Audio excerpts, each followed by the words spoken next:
SuperTalk Mississippi media production.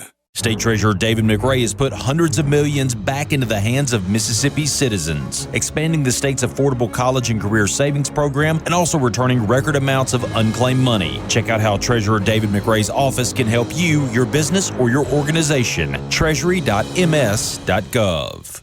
This is Gerard Gibert, and thank you for listening to MidDays here on SuperTalk Mississippi.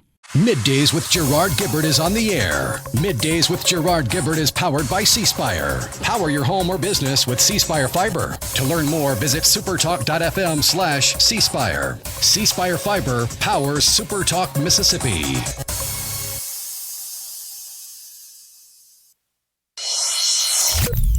Get ready to go beyond the headlines and join a meaningful conversation with people from around the state. You're listening to MidDays with Gerard Gibert here on SuperTalk Mississippi.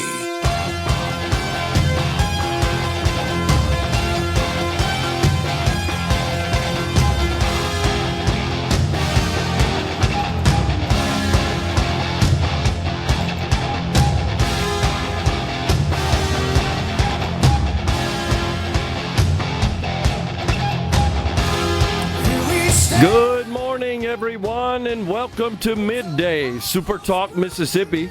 I'm your host, Gerard Gibert, along with Rhino in the Element Wealth studio, guiding you through the middle of your day with facts, fodder, and fine music on this Friday Eve. Well, we made it to Friday Eve. That's a big accomplishment. It's been quite the week. I'm going to tell you, last week about wore me out with all the goings-on. And a little calmer week. I'm ready for some calm, honestly. We could use that. Taking a look at your money, the S&P 500 and the NASDAQ just hit all-time highs. The president is over in jolly old England, just completed a little press conference, and he shared significant optimism about the relationship between our nations.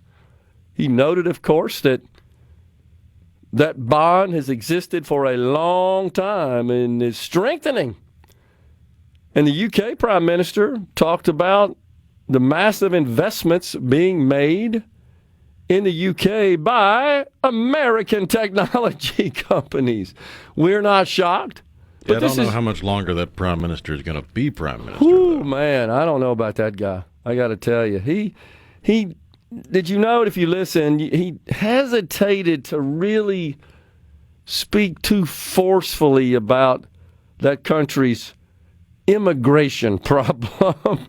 He wouldn't go there. Meanwhile, the president boasted, as he should, about the borders being shut down. He said the only people coming across now are those who were entering this country through the legal process. What a novel dang idea that is. So you could tell that the way Mr. Trump was delivering that information, he was seeking to influence, perhaps encourage the UK Prime Minister to take a hard look at doing the same. But it was, overall, it was very optimistic and watching the market. So the Dow in the pre-market was up as much as 300 points. I think that was a little bit of exuberance over the Fed action yesterday of cutting the benchmark interest rate by 1/4 point. But honestly, it was more mumbo-jumbo from Fed Chairman Jerome Powell. Like, what exactly is he talking about? I consumed that as I always did. What a snoozer that deal was. Man, oh man. So I think markets are trying to digest all of that information, figure out what it means. In the meantime, NVIDIA says it's going to throw a cool $5 billion into Intel. I got to tell you, I'm kind of upset about that. And here's why. I just sold, some of my Intel position last week thinking, I don't see these guys getting where they need to be. I mean, I didn't have a very rosy outlook for the company, but it turns out that it makes pure sense to me that NVIDIA shows up. They make, of course, graphics processing units. Intel known for making traditional processors. And so NVIDIA says, yeah, we think there's perhaps an opportunity here to combine the technologies. So you got general purpose computing. It's called GPU is kind of the paradigm. And that just refers to more traditional type computing being processed on the graphics processing unit, which is what NVIDIA manufactures. So it looks like that Jensen Huang, he's the CEO of NVIDIA, who obviously engineered this deal, believes there are some synergies, as the market likes to hear, between the companies. So they throw $5 billion into Intel. What is that doing to the stock? Last I checked, right, it was up about $6 a share, was Intel. And, of course, NVIDIA, it also surged. Over on 6.5 now. Okay. And NVIDIA's up, what, $4 or $5, which is a much lower percentage because it's a much higher price stock. It's 5 3/4. Okay. Well, that's good news. So I've still got a big position in NVIDIA. So I did benefit at least halfway from the transaction. I think it's good news as well. I really do. I think NVIDIA has, Intel has a lot of technology that could be leveraged as part of this AI revolution. And of course, NVIDIA leading that revolution. I know I'm a wonk. I get excited about this kind of stuff because it's, once again, it's American innovation and it's free enterprise and it's companies engaging in transactions that they believe will produce value for their shareholders, the markets, and of course the companies, the organizations, private and public sector, who will utilize this technology. They've got a plan, a strategy. I love it. It's great. So the president talked about that. If I'm not mistaken, I think Jensen Huang made the trip over there, did he not? Is he among the private sector entourage? And by the way, kudos to the president for always bringing along with him executives, leadership from American companies when he goes abroad, just like he did when he went to the Middle East earlier in the year. Who's he got over there? He went with him. Yeah, Tim Cook. He's over there as well, right, from Apple? Well, I just Googled Jensen Huang. Let's see what Tim Cook says. I think Tim Cook, I think there's a list of them that are in tow. If I'm not mistaken, Fink and Schwartzman from Blackstone and BlackRock, they're over there as well. So this is what presidents should be doing, in my view. He's working with leaders in other nations, and they're talking about commerce and business and growing the respective economies of the countries in a way that benefits all. That's fantastic. I can't think of anything more important. Now, folks, think about this. How would Kamala Harris be doing? How would she be behaving in such circumstances, such an environment? Is she a person? I know that's water under the bridge. She obviously lost the election, but my gosh, would you feel the warm fuzzies, a sense of confidence if she were leading the charge, so to speak, on behalf of this country abroad to talk about economic synergies? The clear answer to that is no. She has no clue. And, of course, Joe Biden either. These are career bureaucrat politicians that don't understand basic commerce and deal-making and economics and can't really think about those sorts of activities vis-a-vis our future. The only future they think about is the next election cycle. And everything is kind of geared towards that. But I think the GPU revolution is upon us with NVIDIA investing $5 billion in intel. I think that's really good. And I think the country will certainly benefit from that. Good stuff. The Fed, like we said earlier, they are signaling 2 more rate cuts in 2025. Man, it's all over the map, really. When I did some digging into what's called the dot chart, dot plot, which is just where the various Federal Open Market Committee members, I think there are 19, where they stand on the outlook for interest rate adjustments. No consensus, clearly. We got a 1/4 point yesterday, but please note that the dot plot does now signal 2 more reductions in 2025. That would bring the benchmark in the 3.5, 3.75 range. It's now 4 to 4.5 after being reduced by a 1/4 point. But I think most expected that we'd see Treasury rates fall. They're typically aligned with the benchmark Fed funds rate, which is just the overnight borrowing rate that the Federal Reserve controls, borrowing rate between banks, financial institutions, member institutions.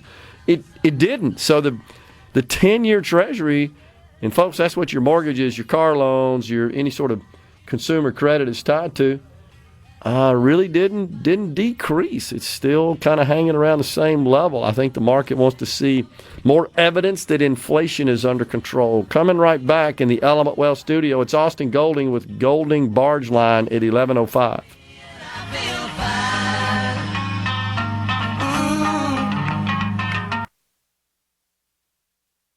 Hey, this is Bob. Middays with Gerard Gibert. Let's do this. On SuperTalk, Mississippi. Let's go.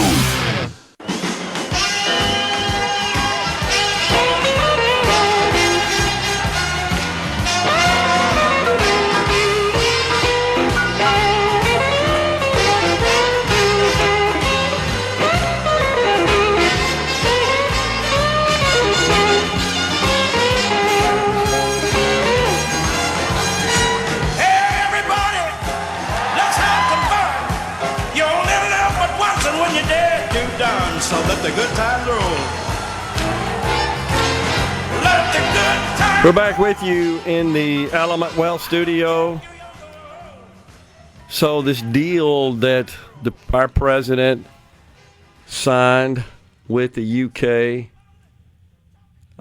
British Prime Minister Starmer, they called this $350 billion tech prosperity deal. That's what it is being labeled. Tech prosperity deal. And that was in the big press event that just occurred before we came on the air. No details yet. They're a little unclear what that agreement consists of, but the Prime Minister Starmer said it would create 15,000 jobs across the UK and would involve investment in the development of 12 advanced nuclear reactors. Wow.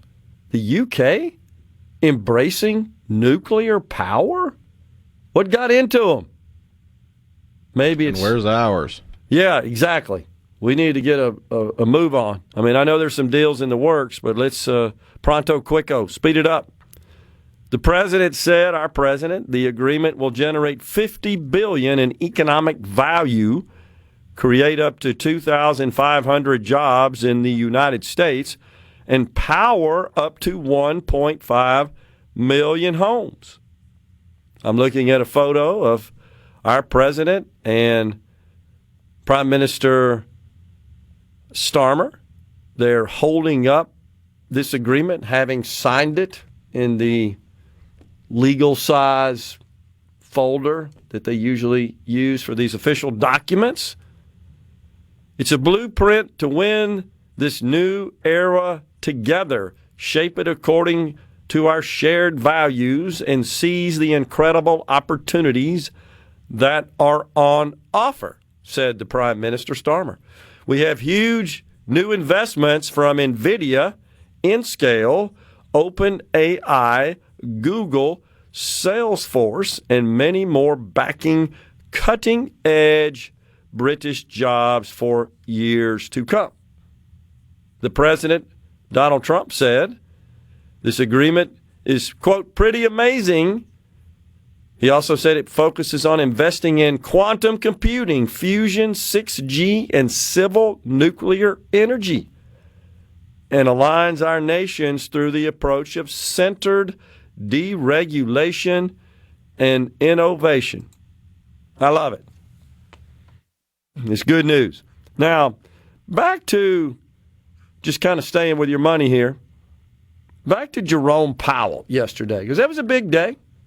All eyes on the Federal Reserve, and in this case, the Fed chairman. His remarks, just a mishmash of gobbledygook, honestly. And the market was all over the place trying to read into what he was saying. So he sounded a little doomy and gloomy to me, and I think it was unwarranted. He forecasted 1.6% GDP growth for the year and closer to 1.5% next year. I mean, was he talking about this country or Afghanistan? Because we already have an annualized GDP this year with a quarter remaining of 3%. We had 3.3% last quarter. We have an annualized growth rate of 3%. He's saying 1.6 this year. Well, that means we're going to have negative GDP in the next quarter and this one. We're in the third quarter right now. We'll close it out at the end of this month. Huh? Nobody's saying that. Where's he getting that from? So holiday shopping is going to cause negative GDP? Right. Correct. And there's also usually pent-up demand for capital investment at the end of the year, since you can do full write-off if you buy it as late as December 31st. That's why that was such an important provision. We said it here on the show. That may be the most important provision in the entire One Big Beautiful Bill Act. Where is he getting this data from? But this is driving their decisions. He also failed to acknowledge that real wages, that would be wages after inflation, are up $1,100 for the first 7 months of this year. Now, I understand his concerns about tariffs. I don't think that's fully baked into the economy either. We still have some more to go to really understand the full effect. But he doesn't say anything about how the tax cut bill that just passed, now made permanent, the Trump tax cuts from 2017, and as I just said, the immediate expensing for capital purchases, which is already shown to have spurred a CapEx investment boom in this country already. And then, of course, deregulations that could save up to $1 trillion this year, pro-energy policies. In other words, he doesn't consider any of those fiscal policies as stimulating our GDP as a factor in their monetary policy. And this is why Trump's mad at him and calls him out. But to come out and say, yeah, we think GDP is going to be 1.6 with half of the year remaining, and based on earnings reports in the third quarter, there's no indication of a significant downturn. Not only that, of GDP, but Rhino, we just got surprising consumer spending reports earlier in the week. Surprising to the good side, which is what drives GDP. I'm just calling out that it's perplexing to me. I don't know where Fed Chairman Jerome Powell, yesterday I know we spent a little time talking about, what'd you call it, credentialing? What have they got, about 1,000 econs PhDs at Powell's disposal? They can't get just that right. That's pretty fundamental to economics, GDP. And there's still no good explanation for why he made changes prior to the election but refused to make changes until yesterday. And that will always hang over his head because it appeared to be political. And the fact that he doesn't say anything about these fiscal policies which affect what he is responsible for influencing and administering with his two major monetary policy tools. And fiscal policy, his job is that of the Fed, at least, is to achieve stabilized pricing or make sure pricing is stabilized. It just means inflation's kept in check. And maximum employment, well, that's driven by fiscal policy, largely. And so what we have are fiscal policies in place since this president took over that are conducive to stable pricing and maximum employment. Sure, I'd like to see it be better and improved, and I think the only reason we got a quarter point yesterday is because there is some indications that the job market is weakening. Fair enough. So he said, yeah, let's drop it a quarter point. But I just was a bit astonished that during his talking points, his presser yesterday, he said, yeah, 1.6% growth for this year. That's what we're predicting, and it's already at 3% for half the year. Now, that would be a significant downturn to end up the year with 1.6%. It's like he wasn't consuming or considering what the federal government has reported as GDP growth. I just was shocked by that, no doubt. But we'll see what happens. Let's see on the C Spire text line. What do we got here from Brian? Did you say 6G? That's the first time I've heard it. We're just getting 5G nationwide. Yeah, it's in the works. It's in development. Yeah, the industry, I think the latest timetable I saw is they're planning to have it rolled out, or at least start the rollout by 2030. Yeah. Well, so this is what we've watched in computing for decades, that you've got all the various components of the computing ecosystem, which includes connectivity. And so, okay, that's great. You made all these processors faster. You've got faster, more efficient storage. But given that we all connect to all of that data through the public telecommunications system, the internet, and so forth, doesn't do you any good if you can't leverage all of that technology, right, without faster connectivity. And so it's great. One pushes the other. And then the 6G guys will say, okay, compute and storage guys, here's your 6G. And they say, oh, goody. And then they go make faster computers and storage. And the 6G people say, oh, hell, we got to get to 7G. We're coming right back.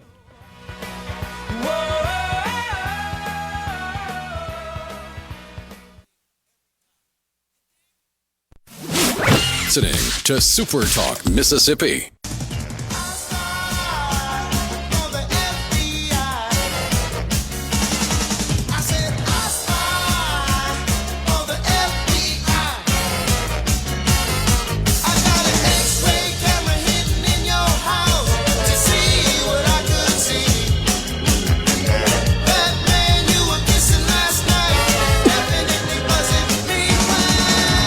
How deep did you have to dig to find that one? What in the heck?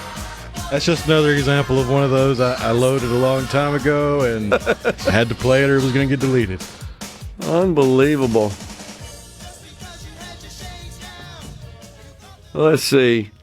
Right out of the gate, Gerard, if Jimmy Kibble's ratings were through the roof good, he wouldn't have been suspended. Amanda from Pike County.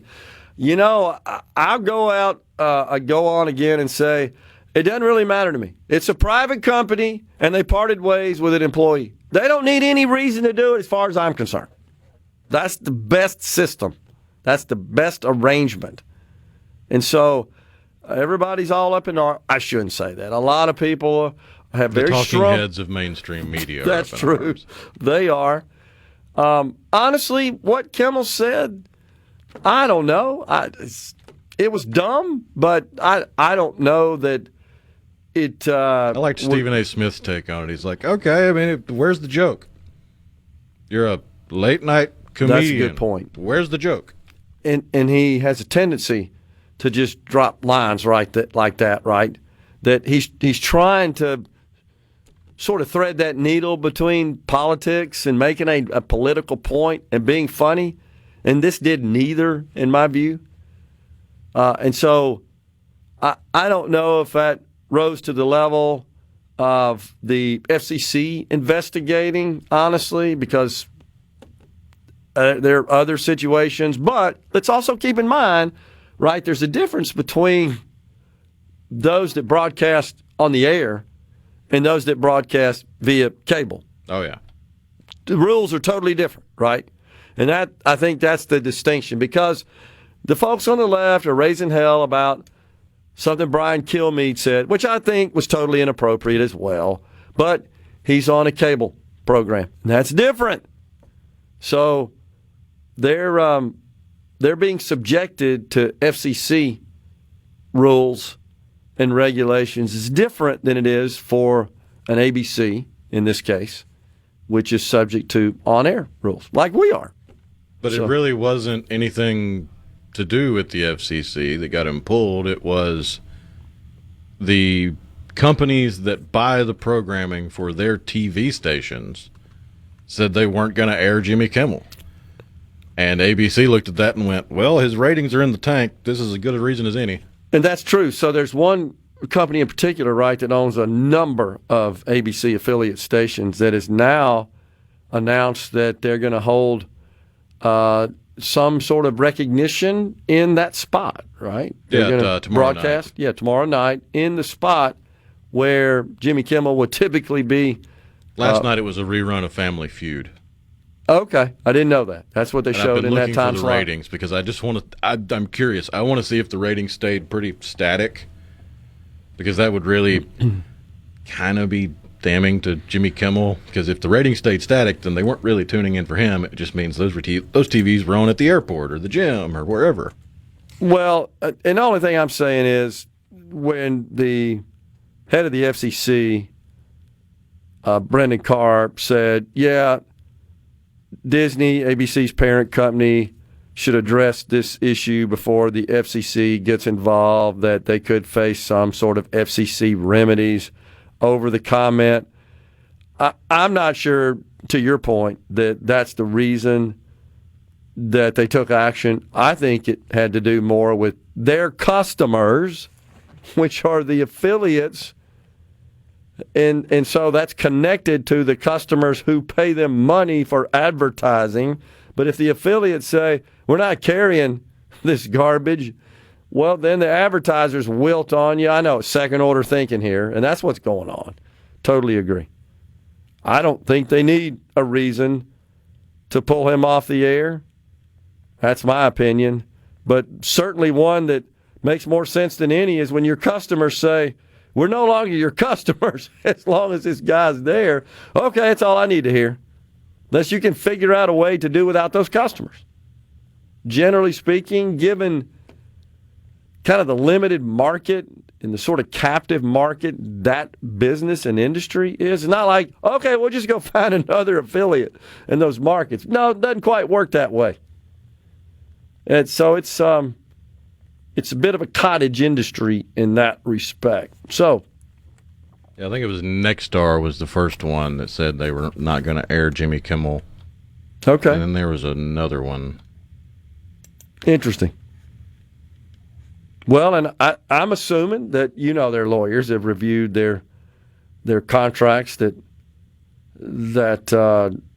govern that relationship. That it may be a situation where if they had contracts that say, well, no, you can't have any of our content if you don't air this show. And I doubt that was in there. The lawyers reviewed all that before they communicated to the network, we're out of here unless you get rid of this guy. So I think it's good news in that it's just exercising the right of private entities to engage in action as they see fit without government interference. And that's what's going on. So Jimmy Kimmel was receiving a quarter or less of the viewers he was just 5 years ago. And for comparison, Colbert, who's also being pulled, was getting about a third of the viewers he was getting 5 years ago. Wow. Well, it's not funny. It's really, I don't find it entertaining. By the way, his pay, Kimmel, $16 million a year. $16 million. If I'm not mistaken, each episode of Kimmel is actually more expensive than the episodes of Colbert were. Oh, wow. Okay. So, I mean, after the Colbert business decision, you would think Kimmel was already on thin ice. Yeah. Because it cost more to produce the episodes than they could possibly bring in with advertising with the ratings they were receiving. Oh, man. Well, then this is just a wise business decision, in my opinion. Now, Fallon's actually had the worst drop-off from his peak, but he terrible seems to as be well. still in strong position with NBC. Well, that all adds up. So get over it. There should not be any sort of guarantees. You're in this position, and it's probably one of those where more than likely they've been thinking about canceling the show just because it's not good for their business. And this just put them over that threshold. Okay, it makes sense now because I think they looked at it and said, this is probably going to make things worse. He could have done the show without even addressing it. Or at a minimum, maybe just show some basic human dignity and respect and kindness. Do they not have that in them? I don't think anybody would have complained about that. You could have done that and left it alone. But no, they have to politicize it. And of course, they're appealing to the small number of people that tune in and watch it or sit in the studio audience. Really amazing. Well, out of here, done. We'll see what happens. No doubt about it. On the C Spire text line, you got the freedom to speak your mind, and I got the freedom to fire your behind. Gotta love freedom. That's what CC in Senatobia says. What is this? Randy in Starkville sent us a meme that looks like it features who is Colbert, that? Kimmel, and Fallon. I see it. Yeah, the three late night folks dressed in a McDonald's uniform with the hat, the black McDonald's shirt, and the little name tag on. Oh man, at the counter there at the McDonald's. So that's pretty good. Mark from Gulfport says, I believe Tim Allen's Last Man Standing show was canceled because of his politics, and the same for Jay Leno. I wasn't aware of that. They got canceled because of that? That was the rumor. I mean, it hit, season 6, and I don't think the ratings had stayed as high. So it's another one of those examples of, the ratings are dropping. They're looking for any excuse. It's almost like there's a correlation between your stupid political views being infused into a comedy show and the viewership, right? People don't want to hear that. They want to escape that. I can't help but think, and I know I'm an old guy, but, in my era, it was Johnny Carson, the king of late night. Yeah, I was just looking for the clip, because there's a clip that's been going around of Johnny Carson doing an interview where he was talking about the risk you run of taking yourself too seriously on late night television. Spot on. And he just was so great, had a great knack of just making light fun of all of our political leaders, regardless of their political persuasion. He wasn't out to make some sort of political statements or fuel an agenda. He made you laugh when he talked about it, man. It was great. In fact, he used to do a great imitation of Ronald Reagan. Even with Reagan on the show, he'd do it, too. We're stepping aside for a break. We're coming right back. Stay with us.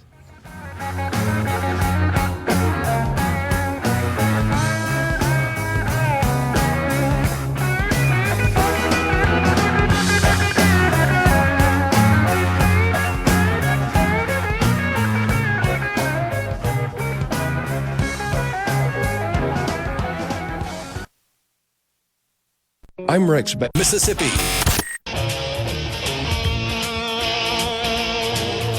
The blues has got a hold of me. I believe I'm getting dizzy.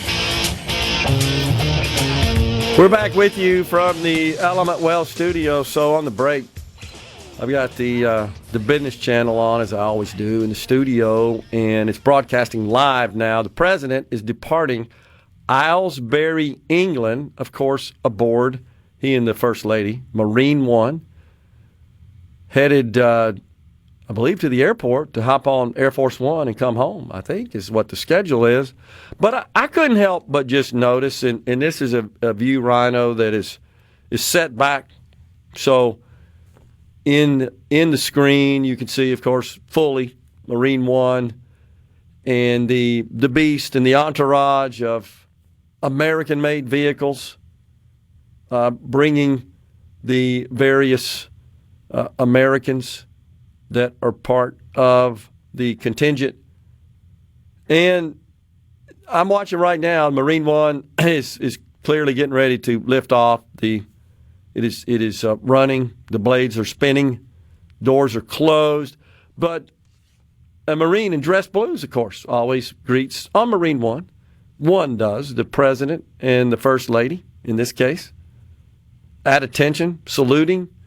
And as they rise through the steps and then hop on board the helicopter, steps back and away, of course, for safety, if nothing else, in the door shut, and stands there at attention in those dress blues, head up, looking straight at Marine One, not flinching one iota. And I can't help but feel a sense of pride in this country, especially when this official protocol is being practiced on foreign soil. And you just got to be proud and grateful to those in service that are taking care of our American leaders. But to see this Marine, what a great view that is. And this happens all the time, of course, when the president's traveling. You don't typically get that view from afar, Rhino, because they're on the White House grounds, usually. And I don't know that they can get a camera in position to capture all that, you know what I mean, in one screen, one shot. But just watching that, how can you not feel a sense of pride in the country? In the power, and not feel the sense of power of our country. Not in a bad way, in a good way. It's a power for good. And what the president's doing over there is good. What could be better than cutting business deals? I mean, that's how you improve the quality of life. In this case, in both countries, in the world, in promoting American innovation and ingenuity. This is beautiful, in my view. And so he comes in, has a state dinner, meets with the UK leaders. By the way, you remember, they were the first to cut a trade deal with the country when all that got started right after the president prioritized that. But to see this Marine stand at attention for an extended period of time while Marine One is on the ground, I'm sure dealing with all the communications necessary to depart and carry the president and First Lady to the airport, to board Air Force One, but just standing there at attention, doing his job. I just think it's a wonderful sight, and I don't know that you see that in any other countries. And it makes you proud to be an American. I finally found the other outlets. The Sinclair Broadcast Group put out a statement saying, as discussed with ABC earlier today, Sinclair decided to indefinitely preempt Jimmy Kimmel Live beginning tonight, which was last night. Following these discussions, ABC has suspended production of Jimmy Kimmel Live. And then they go on to say, Sinclair's ABC stations will air a special in remembrance of Charlie Kirk this Friday during Jimmy Kimmel's Live time slot. The special will also air across all Sinclair stations this weekend. In addition, Sinclair is offering the special to all ABC affiliates across the country. Okay. Good stuff. On the C Spire text line, question, is television down in viewers? Well, I think network television overall, I mean, it's been on the steep decline for a long time, right? And that's because there are just so many other forms of entertainment. I know growing up, you basically had the three major networks, and then boom, this cable stuff came out, and we had CNN and even local channels. Most people remember that. Turner, you have to give it to the guy. He was a visionary in that respect. And WTBS, who could forget that? All of a sudden you had Braves games every night. America's team, you remember, as they used to promote it. And here locally, WGN from Chicago. With the Cubs and the White Sox. Yeah. So, and that was available on cable. And I think, yeah, you spent more time, or certainly some time of your television viewing time for those that view television on these various cable channels and less time on the off-air network local affiliate channels. So it's a complex and diverse market, as we know. And then we have all this podcasting and streaming with the rise networks. of social media and streaming and podcasting and other forms of entertainment, broadcast TV has seen a decline in ratings. I mean, there are peaks and valleys. There are events that do draw in nearly as many, if not more, viewers than they have in the past, but there are a lot of shows that just aren't bringing in the ratings they did 5, 10, 15 years ago. Not the industry it was, which is why we've seen lots of consolidation. Fox News, SuperTalk News up next, and Austin Golding with Golding Barge Line. Of Middays with Gerard Gibert is brought to you by the Mississippi Business Journal. Visit msbusinessjournal.com. Scott Coopwood, publisher and president. And now, another hour of the talk that keeps Mississippi talking. Middays with Gerard Gibert. Begin your transition now. Now on Super Talk Mississippi.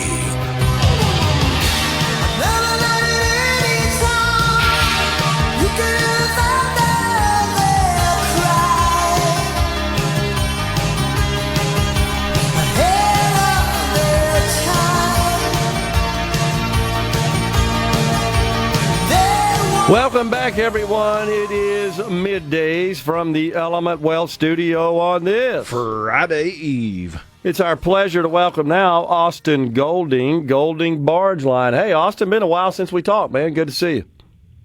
Yeah, good to see you again. So we wanted to have you on to talk about the Mississippi River. I mean, in your business, obviously this is something that is critical. You're constantly monitoring that. What's the status right now, and how is that affecting you? Well, right now we're entering a low water period that's been a little unexpected. We had high water most of this year. We haven't had low water really in our expectations until now. With the most recent forecast, I can see why we're chatting, because they're expecting to get mighty low. Here in Vicksburg, we're probably looking at the first to second week of October, hitting a really low point. But really, to look at Memphis to see what's coming. We're going to hit a pretty critical low stage around September 29th, coming up here in just a few days. But over the next 30 days, we can expect this river to fall out significantly. Okay. Well, how is that affecting business right now? How are you responding to this? Well, the hard part is you start taking draft off barges. And I know that's going to affect a lot of farmers in Mississippi and a lot of people trying to move their cargo. The river's only so deep. You can only run so heavy. And so the hard part for a lot of people to conceptualize is what that means as far as the bottom line to a lot of people. And, say a barge, just for this example, drafts 10 feet. Well, 8 feet of that cargo draft is what pays for that operation to happen that day. The last 2 feet are the profit. Okay. So you start taking 1 or 2 feet off each barge, and they're either going to charge more for the remaining 8 feet, or these people aren't going to make any money. And I think, Gerard, you and I both know what's going to happen there. Yeah. So, people are going to charge more to move less, and that's what's going to happen over the next couple months. It's not unseasonal. I mean, low water happens, and we're used to dealing with it. But I think this may catch some people off guard, being that we were limiting tow sizes and limiting transit times because of high water for most of this year. But it has really gotten dry over the last 2 months in the mid-continent, which, in a long-winded answer here, but I'm knocking on wood as I say this, but we have not had hurricanes to move through the middle of the country. And so, we've learned over the years that if you have a mild hurricane season, you're probably going to have extended low water. If you have a very active hurricane season, you're probably going to have a little bit more water in the system. Okay. So I assume, Austin, that's because as the hurricanes move through and they dump all that rain, fills up all the rivers and streams and tributaries that feed into the river? Is that what happens? That's exactly right, Gerard. It moves to the middle of America. Most of those things that get centered in the Gulf stall out somewhere over the Ohio Valley. And it is the Mississippi River, but the majority of the water in the lower Mississippi River comes out of the Ohio River. Okay. The vast majority. Okay. And so as you watch it, what's coming south towards us, the Ohio Valley is where to fix your focus, because the Missouri and the upper are very, very, large rivers, but they pale in comparison to the amount of volume that comes out of the Ohio River. I got you. So that valley is really what we're looking at. And so I would assume also, Austin, that, for us, the rainy season is this spring, of course, that when the fronts sweep through, the way the jet stream is situated over the country, and it, of course, moves north as we get into the summer. And it seems like there have been kind of less precipitation, less fronts, less storms move through the Midwest, which I assume also contributes to increasing the water levels in the Ohio dumping into the Mississippi. No question. And we've seen that over the last 4 years running, really 5 years running, including this year, that we've seen less precip in the middle of the country. This year, though, we had a mighty, mighty strong winter and spring leading into the high water, which we needed. That allowed a little extra cargo to happen, but it has become unseasonably dry in the middle of the country, but especially low hurricane occurrence and like you said, less ordinary precip in the Midwest. We're feeling it down here. Yeah. So do you work with your competitors or perhaps others that are in your industry that maybe you don't compete with? Do you guys talk about this and strategize and try to come up with ways to address it, dealing with, I assume in a lot of cases, the same customer base, right? Some, and I tell you, you find out real quick if you're too conservative on some of your game plan when your customer calls you back and says, "Hey, Gerard said he can do it," and so you got to be real careful about how conservative you get. But it depends on cargo. Majority of our fleet is moving petroleum, gasoline, diesel, jet fuel, things that go into making those components. So we are much more conservative than somebody that's moving rock or grain or other types of cargoes that are less dangerous to the environment. We have 3 rock tows. About 10% of our business is rock, and those guys are still. We send out our forecast. They're the most disappointed for sure. The oil and gas guys are okay with us being careful, but the rock guys like to load them up, and we can do it safely, but it is a risk management equation. How heavy do I want to run? And as you can imagine, when you have a couple million gallons of gasoline in 2 to 3 barges in your tow, and you're rubbing along the river bottom, that's not a good thing. Yeah. So we like to have a little bit more freeboard, where we have at least a couple feet between the bottom of the river and the bottom of those oil and gas barges. And so, Austin, does your company actually have instruments installed to monitor that, or do you rely on third parties for river levels, water levels? Well, this should give everybody great confidence. We rely on the federal government to tell us what's happening. And I was afraid you were going to say the system. But I'll tell you, I won't rip them too bad, because living over in Vicksburg, I see a lot of these folks at the grocery store or at the ball game or whatnot, and they're doing their damn best. They're trying. Their forecasts are accurate. They're getting out there hustling and dredging this river, but it's a it's the Mississippi River. It's a wild environment to try to manage. I'm always in awe that the Corps does such a good job. Yeah. But they're going out along with the Coast Guard and measuring channel width, channel depth, giving us updates, getting constant feedback from those guys around it. But internally on the boats, we have instruments, we have sounders that go off the front of the barges that give a signal back to the immediate depth. And kind of an interesting concept to think about with us. You rather that barge go aground than the boat. And so when you have that sounder that's telling you how deep it is, sometimes 1,000 feet in front of the boat, you'll have time northbound to know, I'm getting in some shallow water. I better chill out. Yeah. I better back out and reroute. Right. You're coming southbound and you can't stop. 1,000 feet is nothing for these big guys. Yeah. So they see it, and it's like a horror movie. They know that it's coming. And when the barges slip past the sandbar, but the boat's a little heavier than the barges, and the boat hits, the boat stops and the barges keep going. Oh man! And that's your worst nightmare. So we're probably way more advanced than previous generations on the type of communications and the type of updating we have. But I've always said I would rather have to manage high water than low water. Low water damage can be 1,000 feet in front of you and you never know it. Okay. The river changes every year. Okay. What about our agricultural community, Austin? How plugged in are you to that, and are they some of your customers as well? You know, here in Mississippi, we rely so heavily on that. Right. We actually don't move any of the local agricultural stuff here. We're just oil and gas and rock. Okay. But I talk to these guys every day. Sure. I know the companies that are moving their product. I know the farmers themselves, and I tell you, they've had a rough year. They've had a really rough year. They're caught in the center of all this trade dispute. The value of the soybeans and corn and rice that they're moving out is not what it needs to be. And they've had a wonderful bounty this year. So we're moving a very healthy crop out. I think there'll be some restrictions and there'll be a little heartburn. But if this forecast holds, this is still a manageable low water river level. I'm hoping, and I have my fingers crossed as we're speaking, that the cost isn't so punitive that it hurts these farmers here any more than they already have had to go through. They've had a rough year. Yeah, they have, and I was reading some reports this morning about that. In particular, soybeans really getting hammered, and that's a big product, of course, in the state of Mississippi, right? You're hearing the same Huge. About beans?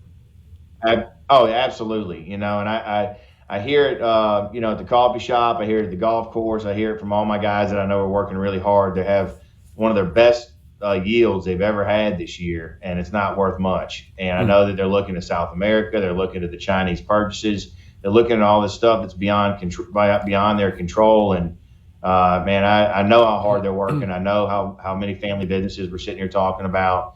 Soybeans for sure have sunk a lot of folks this year. So we're going to try on our side to keep as aggressively operating as we can and not try to have them feel any more pain. Yeah.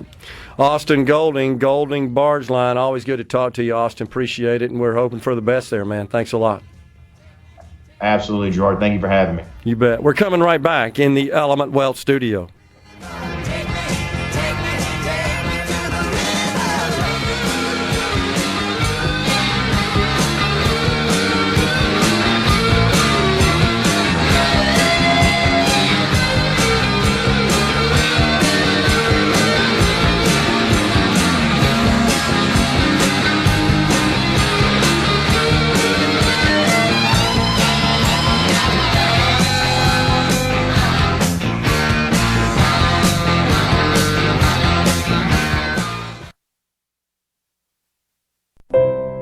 Mississippi.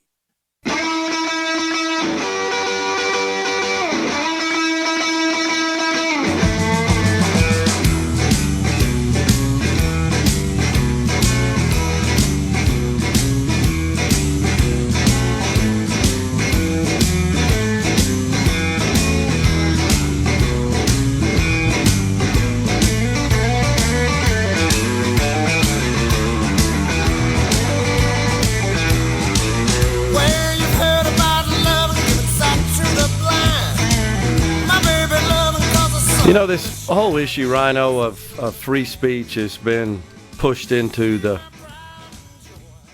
spotlight, given what's been going on since this situation last week, the unfortunate and the tragic, horrific, heinous, senseless act of assassinating Charlie Kirk. It's a bit ironic, is it not, that this is a person who stood strongly for free speech and exercised his right to do so. What exhibits more that right than expressing your views in an environment that's typically hostile to your views? That's what we do in this country. That's what makes it different. That's what the founders understood. And all these people that point to, well, you know, the Supreme Court said you could burn an American flag. Yeah, you can. That's right. They did say that. That's considered protected by the First Amendment. It's stupid, in my view. I really don't have much use for people, if any use for people like that feel compelled to burn the flag that represents the right they have to burn it. I can't make that work in my head. And I guess that is not possible. That's the circular logic you talk about. but he lost his life. And essentially supporting and promoting what he believed in, and somebody just didn't like what he thought, deemed it as hate. And so we're getting into this issue of, well, that's hate speech. I don't exactly know what hate speech is. I mean, I know how it's defined, generally speaking. But is there not a fine line between expressing your views that someone else disagrees with, being considered by the disagreeing party as hate, and threatening their life? There's a distinction. And I think it's fair to say that your right to the latter is not protected.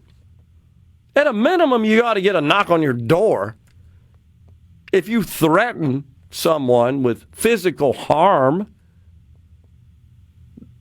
Sure, I guess you could say it's protected in that you can do it, but don't be surprised if there are consequences for it. And in this case, the consequences are, we're suspicious you're going to act on your threat. Therefore, we're going to prevent it. Don't we need? And that's not to say that some people get upset about the so-called red flag laws and stuff like that, but if some wacko's out there on the internet, on social media, issuing threats, as in physical threats to property or person, I think we have to take note of that. And that doesn't require law enforcement and sophisticated systems to go out and monitor all that. These people do it wide out in the open, often, for all to see. And I would say we have an obligation. And you know this, in many cases, people have spoken up, right? And there's been no action taken. Hadn't we seen that in retrospect? After something bad happens, and then all of a sudden we see this litany of such threats, such indications of doing something bad, and nobody acted on it. So there's a fine line there, but there's certainly a fine line between your right to express your views, free speech, and your right to run around and threaten people. In this case, to kill somebody. And I think we have to keep that in perspective. I got to get to something that's going on in the state here, and this is from the Parents Campaign. Some refer to it as the Parents Scampaign. This is another one of those deals, Rhino. The left in this country, they're so clever with their labels and their branding and their names. In this case, this sounds like, wow, this is great. This is an organization of parents that are looking for good policy for parenting. I mean, that's what would come to mind when you see that. It's anything but, it turns out. You mean like Planned Parenthood? Right. Something like that. The Inflation Reduction Act. I'll never get over that one. So the Parents Campaign, we should preface this with no friend of school choice and education freedom. And I put that very mildly. And they are out on social media saying that multiple sources are reporting that the Governor Tate Reeves, wants to call a special session. This has been a rumor for a while. Next month. This is the way they describe it, of course, to suit their agenda, with a plan to force vouchers into our state by packaging school choice with a teacher pay raise and PERS legislation. In essence, holding public school teachers and state employees hostage and demanding a school choice ransom payment. So we reported this a few days ago that there was a rumor out there. And in fact, I first got wind of it through a friend who happens to tune into the show. I'm not going to mention their name unless they want me to, but they shall remain anonymous. That linked me to a Monroe County School District post. And in the official Monroe County School District site there, they were encouraging constituents to call their legislators to oppose school choice. And they're the ones that is the first that honestly that I was exposed to this idea that we may have legislation. Now, I don't think they were suggesting that a special session could be in the offing, but rather that legislation would be proposed to implement a school choice program, but would include, depending on which side of the issue you were on, either a poison pill or a sweetener that would increase teacher pay and also address the PERS issue, Public Employees Retirement System. And now the Parents Campaign is reporting that as possibly being something that would be taken up in a special session next month. They go on to say that the out-of-state voucher lobby has called in its billionaires to back the school choice program. I'm told our legislators are being threatened with well-funded opponents in the next election if they opposed the scheme and offered state-funded projects for their legislative districts for a yes vote on vouchers. We cannot be silent. It's time to rally public education supporters across the state to stand up and speak out in support of our pro-public school legislators and against school choice. In other words, gimme more money. That's what that means. So I'm disappointed to report this to you, folks. The Clinton and Pearl boards of aldermen, Pearl, Mississippi, here locally, have passed resolutions opposing public and private school choice and urging their delegations and the governor to oppose it and to invest in strengthening our schools. Other cities are considering resolutions as well. So there you go. Just wanted to pass that on. That from our friends at the Parents Campaign, who really don't favor parental choice. They really don't want parents to have any power or purview over the education of their children. I think I accurately described their position there. They would say, oh, no, we're about protecting public schools. And I would say, in response to that, as a counter, we support education freedom. Key word there being freedom.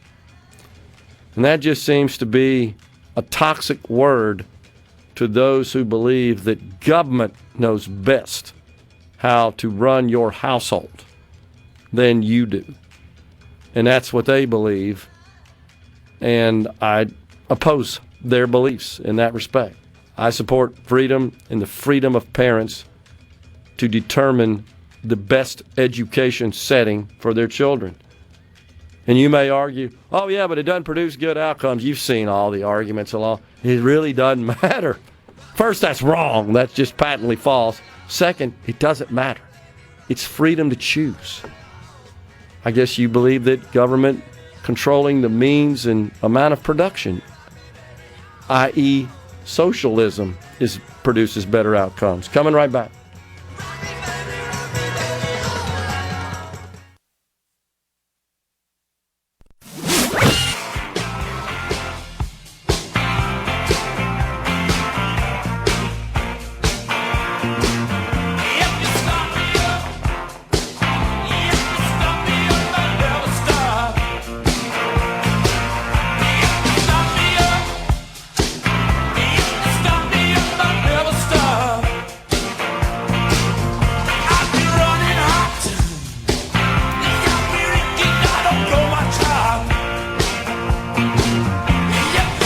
Oh, yeah, the great Mick Jagger and the Rolling Stones.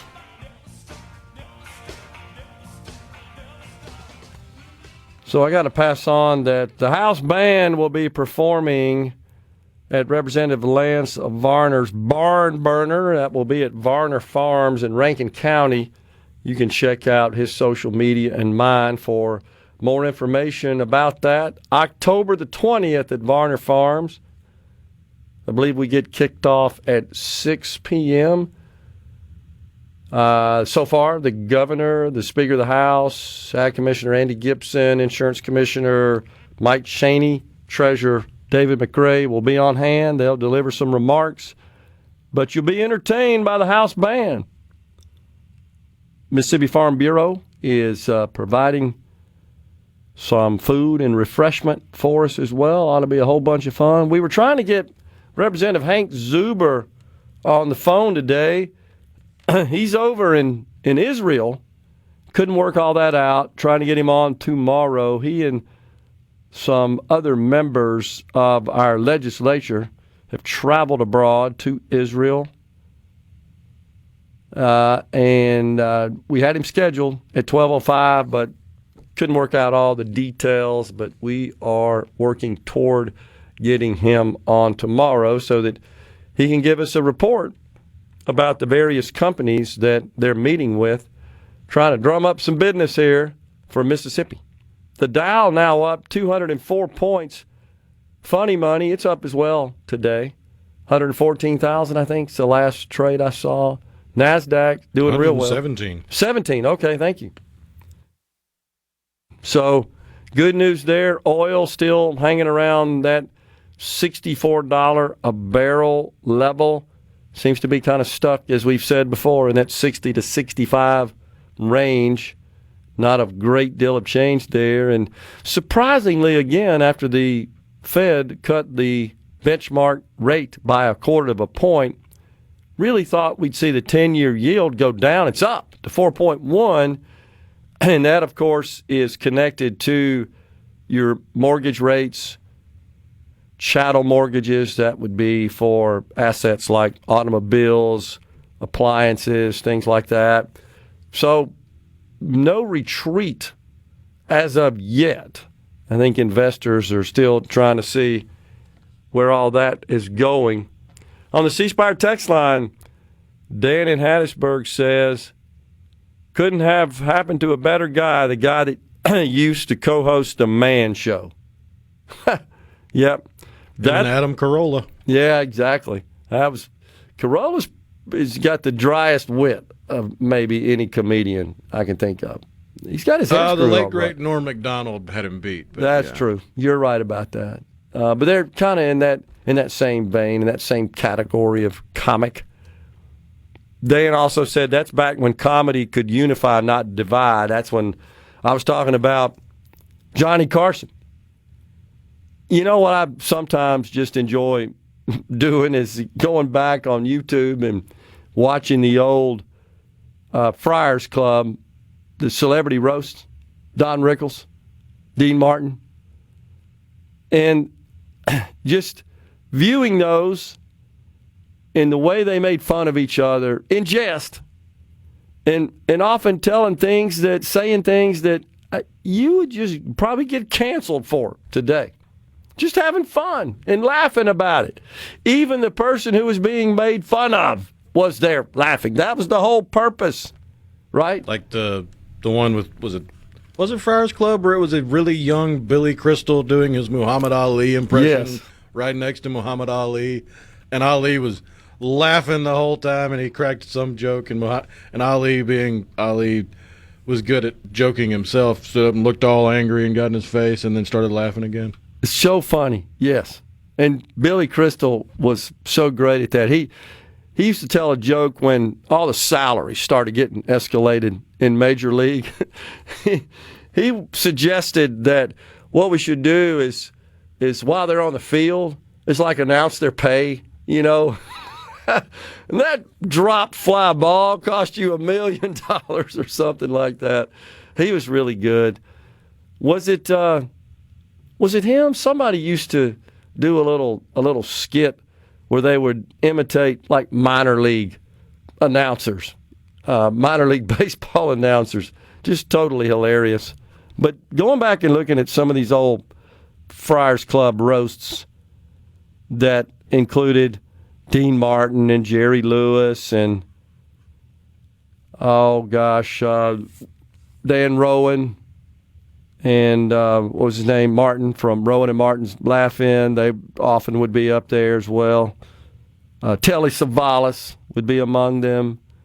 Just hilarious, man. Just having fun, making fun of each other. It's so good. And, of course, what was his name? The guy that played the drunk with a beard? I don't know how he's able to do that. Foster Brooks.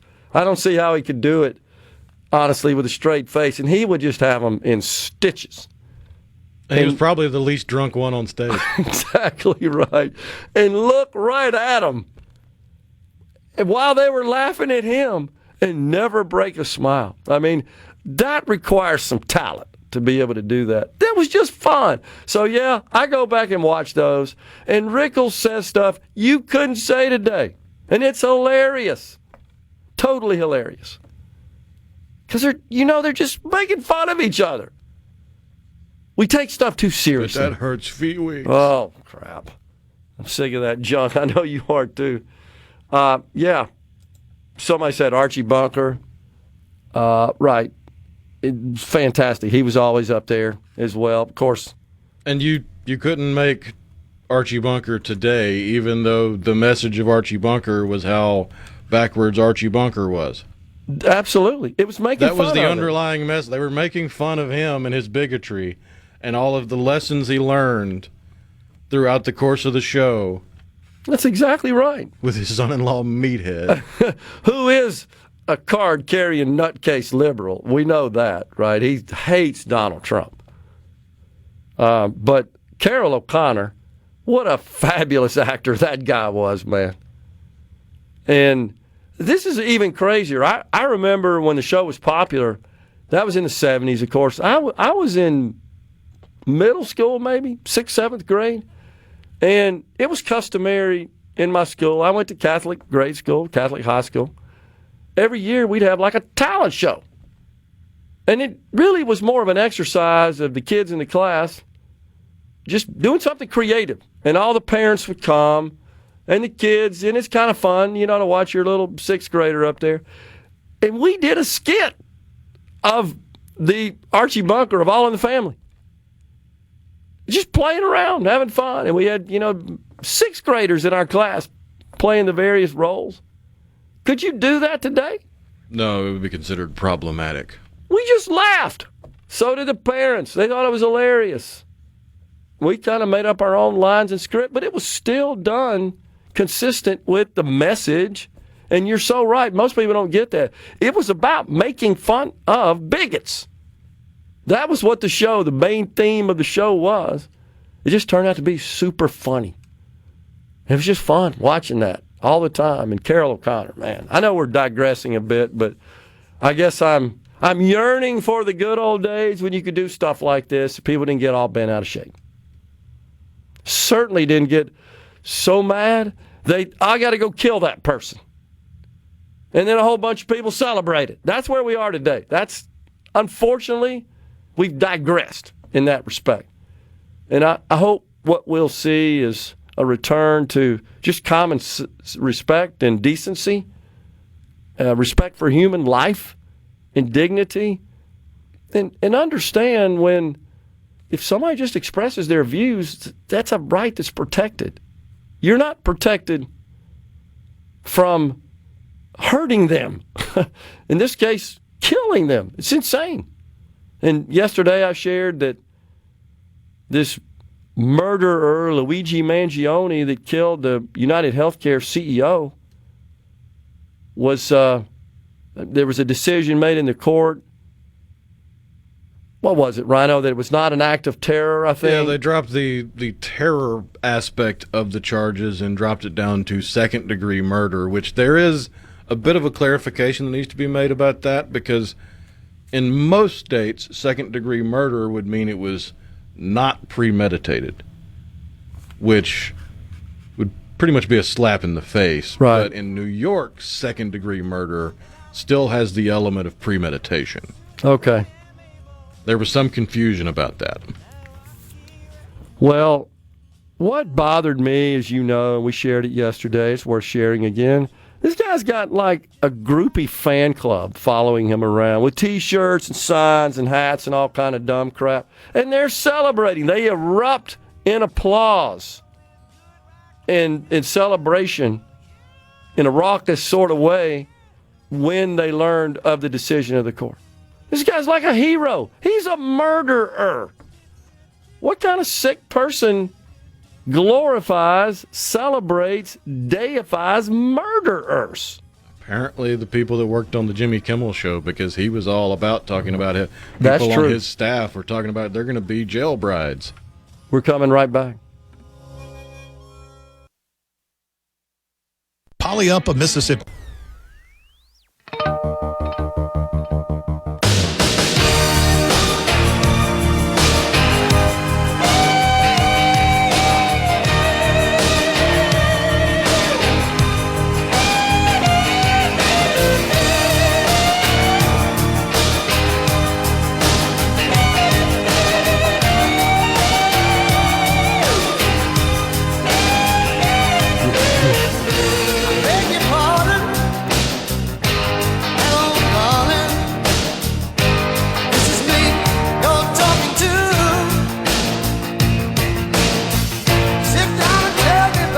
Welcome back, everyone. It's Middays. Ratchet Entertainment Group is turning up the energy this fall with football Friday nights in Oxford. 3 epic nights, 3 incredible bands, all the fun. Gets kicked off tomorrow with Freedom Fest 6 at the Powerhouse. Relive the soundtrack of your college years with Walrus, the ultimate college radio rock band, performing the best of The Clash, The Cure, R.E.M., NXS, The Replacements, and more. And then on Friday, September 26th, the night before Ole Miss entertains LSU, experience Oxford's ultimate Friday night throwdown with the 5-star Funk Lounge at the Lyric. And then on Friday, October 31st, Halloween night, and the eve of Ole Miss versus South Carolina, it's the Molly Ringwalds returning to the Lyric. They'll take you on a wild ride through the biggest hits of the 80s. Get your tickets now at OleMissConcerts.com. That's OleMissConcerts.com. So once again, we were hoping to have Representative Hank Zuber with us in the next hour. He's over in Israel, but we couldn't get all the timing worked out. So we're working on getting him on. Hopefully tomorrow is the plan at this point. So the Congress, we shared this with you yesterday, is working on something to keep the government funded through the some period of time at least, because they run out of money at the end of this month. A short 2 weeks left, less than 2 weeks now, remaining until the government no longer has funds to operate many of its functions. And so the Congress is certainly foregoing the idea, the House is, of passing 12 appropriations bills for the discretionary functions of government. That would include defense and every other agency in the federal government. Not included in the discretionary functions would be Social Security, Medicare, Medicaid, veterans benefits, SNAP benefits, a whole bunch of other federal assistance programs, and then, of course, debt interest. All of those mandatory, so-called mandatory functions comprise about 76% of total government spending. What the Congress actually appropriates amounts to about 23%. So at this point, looks like they're poised to pass what's called a continuing resolution, the short abbreviation of CR, and that will keep the government funded for whatever period of time they can agree to. The president wants to extend it through the end of January. Speaker of the House, Mike Johnson, seeks a continuing resolution to fund the government through the middle of November. There doesn't appear to be any consensus among Republicans in the House on which direction to go to, and many are complaining, grousing, that we're not observing regular order here in funding the government, the discretionary functions through regular order, which entails negotiating 12 different appropriations bills that address the various categories of discretionary spending. So that is being met with some resistance. The Democrats are holding out to extend the enhanced subsidies that were included in Joe Biden's American Rescue Plan for health insurance purchased in the Obamacare exchanges. There are 24 million people now who obtain their coverage in the exchanges, 340,000, the latest count of Mississippians who buy their health insurance in the marketplace, the exchanges, whichever term you want to use to describe it. Virtually all of those receive some sort of subsidy, some premium assistance from the federal government. None from the state. It's different than the Medicaid program, which is jointly funded. This is fully funded, the subsidies are, by the federal government. It costs about $100 billion a year.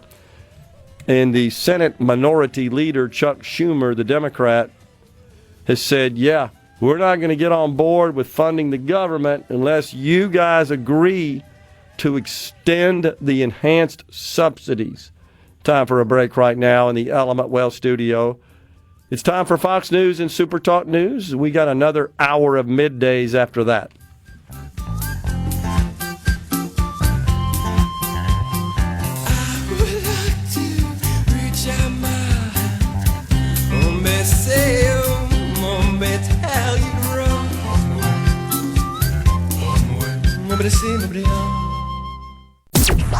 And now, the talk that keeps Mississippi talking. That's what I like to listen to.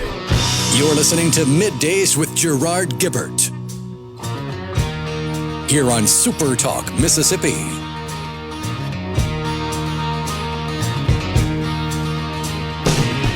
Winter is here again, oh Lord. Haven't been home in a year, oh Lord. I hope she holds on a little longer. Welcome back, everyone. It's hour 3, the afternoon portion of Middays from the Element Wealth studio on this Friday Eve. Go to myelementwealth.com or call 601-957-6006 to let Element Wealth help you find your balance between income, growth, and guarantees. Sports Talk Mississippi, they're going to be in Hernando tomorrow as Hernando High School celebrates the opening of its brand new state-of-the-art campus. Plus, the Hernando Tigers football team will host Center Hill for homecoming after the show. That's Sports Talk Mississippi and Hernando for the opening of the new campus at Hernando High. Speaking of which, I'm going to be traveling next week, next Tuesday, the 23rd, north to Hernando. I'm going to be at the Hernando Golf and Racquet Club in Hernando. A meet and greet starts at 6:30, and then I'm going to offer a few remarks at 7 o'clock. If you're in the area, come on by and see me. I'd love to meet you and talk to you and just probably have a bit of an interactive kind of event instead of just me standing up and speaking. I found that to be, I think, a better format. Just post some questions, let folks talk, and have a dialogue. I did that when I went to Ole Miss last week with the young folks, and I'm telling you, Rhino, they had some dang good questions. A couple of them I wasn't sure the answer to. That's fine. I didn't try to give them some nutty BS answer, but you love to see young people thinking like that. And I said, look, whatever, throw it at me. We'll see what we can do. And by the way, there's no shame in not knowing the answer to everything. It really isn't. unfortunately, as you know, in our politics, you don't always get that. You get some just bogus, made up, I got to answer this. I don't have a clue what I'm talking about. Really no shame in saying, I just don't know. But I always say, but I'll find out when I can, get back to you. And I try to be really diligent about that. I think that's reasonable. That's what people expect. Just tell the truth, man. No shame. Heck, you know this, working as I did in the IT industry, you're more likely to get hit with stuff you don't know, stuff you do. And if you tell a customer, oh, no, we know everything, well, you haven't been doing it very long. Just got to be upfront, honest. But most of all, you got to be resourceful. And that's the good news is we have access to all kinds of resources in the palms of our hands now. Does take a little gumption, little effort, little initiative, but you can learn a lot, man. That's why I use the phrase willful ignorance. Yeah. Because to be ignorant of some things in this day and age has to be willful with the availability of the world's information in the palm of your hand. So true. I've seen, you may have seen some ads for an app that you can, of course, we're so accustomed to being on our phones all the time, but this app's like an educational app that just goes into all kinds of different subject matter, and you just scroll it like you would social media, but what you're scrolling are just history, for example, or math instruction and examples, things like that. Health. That's brilliant. You know, it kind of satisfies your fetish for having to be on your phone and using your finger to scroll, but instead of, seeing... I'm surprised it hasn't happened before now because, we've been talking about the differences in TikTok in China versus TikTok in America for years now. Yeah. And TikTok in America is a lot of brain rot. Yeah. Whereas TikTok in China is, oh, well, here's this engineering concept. Here's this chemistry concept. Here's this math concept. So you mean there's a Chinese version where they're trying to use it to gain an edge versus the version we have available to us in America? That's a conspiracy theory. Oh, man. Something that gets a lot of attention in our political debate is this subject of child care and the cost of child care and what should be done about that cost. New Mexico. Now, this state ranks last in the nation for child well-being. They're behind us slightly. They are now the first in the country to offer free child care regardless of income. Incredible. So they say this would save families an average of $13,000 a year in a state where the median family income is just above $64,000. In Mississippi, the median family income is 50th at about $62,000. The national median family income sits at about $84,000. This is really something. So, of course, the Congress, in passing the One Big Beautiful Bill Act, that did bump the tax credits at the federal level that helps parents with their child care. But this is taking that a step further. So this plan goes into effect November 1st in New Mexico, and it's universal coverage paid for through the state's oil and gas revenue. Of course, oil and gas production in the country up. They're producing more revenue from it. Help me out here, Rhino. It seems like that New Mexico is one of the states that was harmed by Biden's policies that dealt with Native American lands being available for oil and gas leasing. Do you remember something about that early on when even the Democrat governors, I recall, in New Mexico was up in arms about how that would affect that state financially because there were plans of private companies to purchase those leases and drill for oil and gas, and that's been reversed, of course. The restrictions and the regulations around that have been relaxed since the president took office. And that's what they're using to pay for this free child care across the country. So, interesting dynamic. Will some other states follow? And I'm certainly not suggesting that for the state of Mississippi whatsoever. No doubt the cost of child care is skyrocketed, and I think it's an inhibitor to reproduction. It's one of the reasons we have a low birth rate in the country, just because the cost of raising a child, and you start figuring in child care in the cases where you have a couple and both parents work, which is very typical these days, and they think about adding the cost of a child, which includes, of course, the high cost of child care, so the couple can work. I think it was members of the Navajo Nation that were upset with it. Okay. All right. So I don't know why I'm recalling that there were some Democrats, maybe it was at the federal level, I don't remember, that were concerned about how this would affect the state as well. But so in this case, the Navajo Nation, I guess they would be... Yeah, a group of Navajo landholders known in documentation as Alatis depend on royalties from oil and gas extraction for their livelihood. Yeah, there you go. So royalties, I know a lot of folks probably realize this, that's just a payment made to the landowners for the privilege of drilling on their land. Doesn't really matter what the price of oil is, generally speaking, and how much is produced. It's like rent, if you will. So you're pretty much guaranteed to get paid just because you own the land or you own the minerals underneath the ground, so-called mineral rights. And when you lease that to the exploration company, they pay you royalties. So you got those who invest in the drilling, the wells, and so forth. They get what's called working interest from that. That's just your percentage of the revenue and the profit made. And then, but the folks that get the royalties, their money comes off the top. You got to pay the rent first.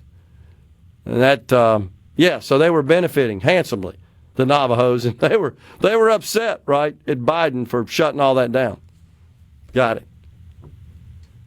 Let's see here what else we got on the C Spire text line. You think we got it bad in our education department? Geez, this is Jerry in Waynesboro. Minnesota's top public school superintendents are earning nearly $300,000, with the leaders of the 30 largest schools making even more. They receive perks such as car allowances, health benefits, etc. Yeah, I mean, I believe, again, that the market should dictate that pay, and all of that pay, including here in the state of Mississippi, that is under the purview of school boards. So my recommendation is, if you're not happy with the pay, you think it's excessive for superintendents and other members of the administration in your local school districts, go to the school boards. Elect different school board members that will bring that in line to what you see fit. We're coming right back in the Element Well studio. Please stay with us.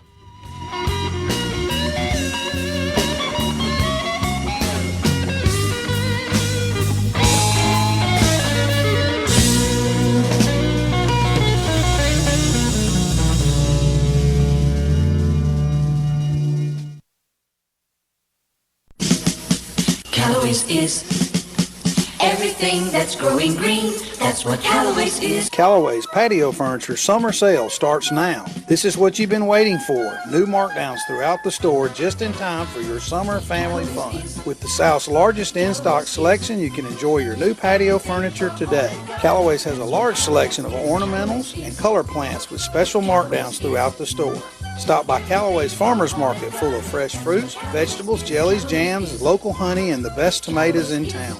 This is Brent Callaway. Since 1954, Callaway's has been family-owned and operated. Callaway's has everything you need to make your yard and garden beautiful, from trees, shrubs, and color plants to bulk soils for delivery and pickup. Be sure to stop by and visit Callaway's summer patio furniture sale and additional markdowns throughout the store. Callaway's in Gladstad on Calhoun Station Parkway, south of Germantown. Thing for home and garden. That's what Callaway's is.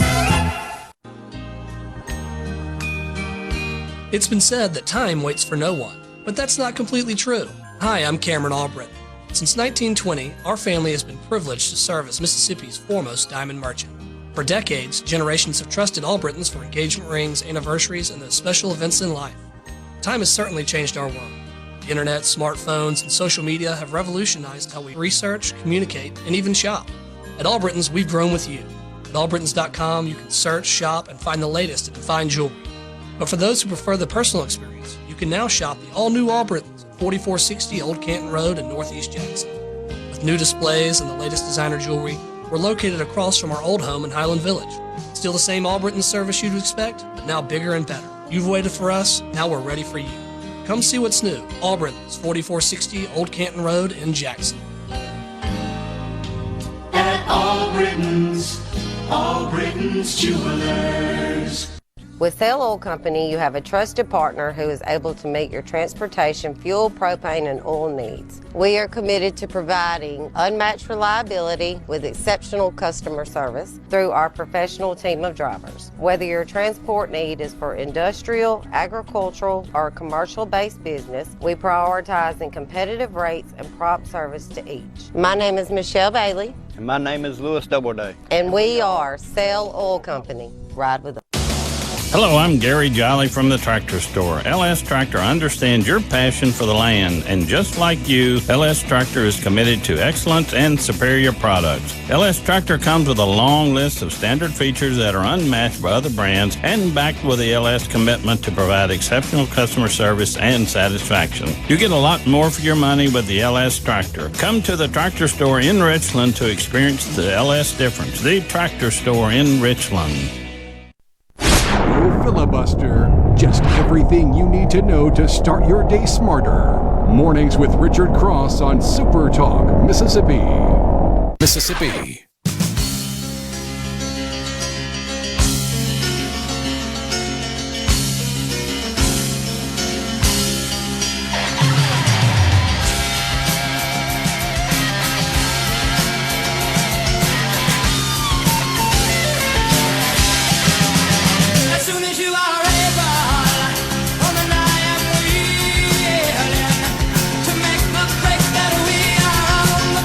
It certainly will be interesting if we call them legislators back to the Capitol for October to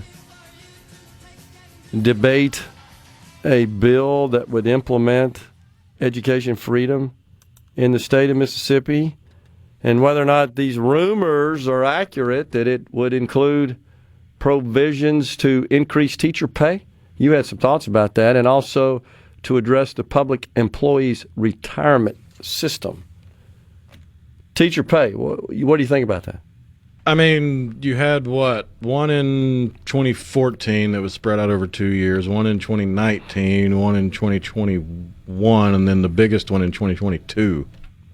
Yeah, I think it's a function of I don't what see do we need to do from a market. Come about if it wasn't used as you have put it, a sweetener or a poison pill. I don't think it would have been on the legislative agenda if you've had that many recently. And I haven't tracked it, but it's my understanding in anecdotal discussions with some folks in the legislature that we're now last among the neighboring states, that the other states have increased teacher pay, while we have not since we did the last one. And so that's put us back at the bottom, and that's the concern. So, and it's a function of, are we able to recruit and maintain teachers at the current level? I mean, that should be the factor that's considered. That's how you determine what to pay people, and let the market dictate that. In this case, the market for teachers. It will be interesting, and it's kind of an interesting concept to include something that I guess many would view as popular, which would be increasing teacher pay and addressing the public employee retirement system's woes as part of an education freedom bill. And, of course, you know what would happen. Those who voted against the education freedom bill would be voting against addressing PERS and increasing teacher pay, and they would consider that a political liability. That's the idea behind that. It's a common legislative tactic, nothing unusual there. And there would be a bunch of amendments offered as part of that process. And so I kind of doubt, honestly, that a bill like that with those provisions would make it to a floor vote. I'm not sure that one would get to a floor vote as is with those three major provisions: implementing a school choice program, increasing teacher pay, and something for the PERS program. I'm not sure if all that would get to a full vote in either chamber. But who knows? I mean, it remains to be seen. The governor's pretty good about doing vote counting. As a lieutenant governor, that's a skill you sharpen in that role for sure. So he'll have a good handle on the prospect of passing such legislation, but I believe before he'd pull the trigger and say, let's gather up in the Capitol. Because if nothing happened, he would receive lots of backlash for the taxpayer spending on holding a special session. Maybe it'll happen on October 20th when we're playing music there at the house band at Lance Varner's Barn Burner event, the third such event. Really nice place, great place to have a big event like that and big stage in front of his barn that will be set up on, so come on out. Thomas says, I bet senators are the most nervous about this. Pass or fail, I want to see Senate votes. To do what with it, Thomas? You say that all the time. It doesn't matter. I think the problem here, the challenge, I'm not going to say the problem, but the challenge is that as much as we support education freedom here, and heck, I've been lobbying for this since 2014, that there's still a lot of people who are elected in the legislature that don't. And I think that's more prevalent on the Senate side. It just could be the way the districts shape out. But they feel safe. They know. How they vote, how it would affect them, and they'll figure that out, what they can do that will not affect their prospect or not negatively affect their prospect for re-election. So Thomas believes that, we got you. We know where you stand. No, we know where everybody stands now. Do we not, Rhino? I mean, there are very few that are on the fence. Now, it evolves a little bit, but I think we pretty much know where everybody stands. For the most part. I don't think we need a bill, is what I'm saying, to figure that out. It would certainly be easier to pin down those that are making purely political decisions with a vote tally. It could be. I'm just not sure that affects their reelection. I guess that's what I'm saying. I'm not convinced that would play out. But no doubt, if the governor does some vote counting and feels like that he's got what's necessary to push through legislation, call a special session and let's get it done. That'd be great. Let's see, what are you saying here? Andy, great idea. Maybe $2,500 to $300 per year or so raise. Decent, needs to be enough to actually feel it, but don't settle for nothing less than universal freedom. Good for one child, good for all children. So I assume that what he's talking about is a teacher pay raise there. So just so you know, $1,000 raise, gross pay raise, with PERS benefits and all the other expenses associated with a pay raise, the so-called payroll burden, that costs the state about $50 million. So if you're talking about a $2,500 raise, you're talking about $125 million additional expense to the state per year. That's how that works out. Blake in the Delta says, I know the U.S. and China are having discussions in Spain this week. Most of the news out of those discussions seems to be about TikTok. Any word on if China will resume purchases of soybeans? If they don't, what are your thoughts on an aid bailout package for the farmers?